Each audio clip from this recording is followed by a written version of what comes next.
naniniwala ba kayo sa mga pasabog ni Representative Naniniwala ako 1,000% kasi sila magkakasama.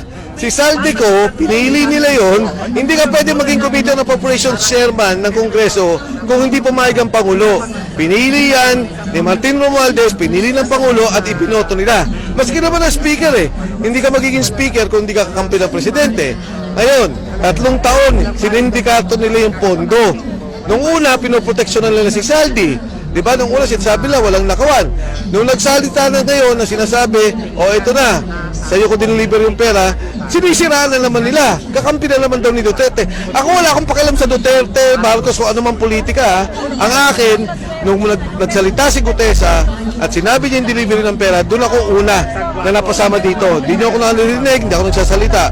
At ito lalo na, nung lumabas si Saldico, naniniwala na talaga ako na yung koneksyon ng lahat na malinaw, na pamamalakad ng pagnanakaw dito sa ating bansa.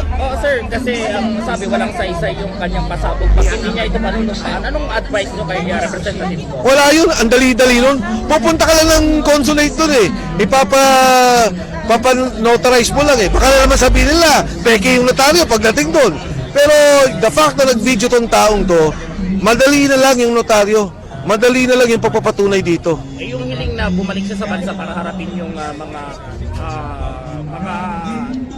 kaso niya. At may sasabihin ako sa inyo si Gutesa sa ngayon, wala sa akin yan, hindi ko siya alam. Hindi na siya pinoprotektahan, illegally detained na siya. Illegally detained. Ang pamilya niya, ngayon lang araw tumakas.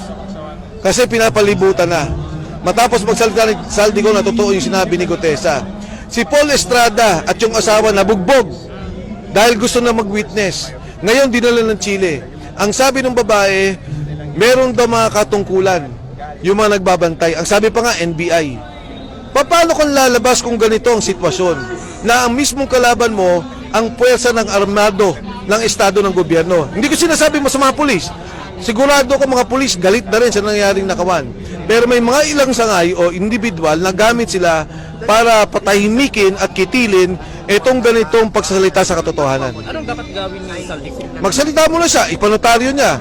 Dahil pag dinotaryo niya, hindi naman niya kailangan umuwi Sa tamang panahon, pag talagang maayos na, pwede siyang umuwi. Pero sa ngayon, hindi pa siya nakanotaryo, wala pang malinaw na, hindi pa naayos yung ebidensya, papatayin siya.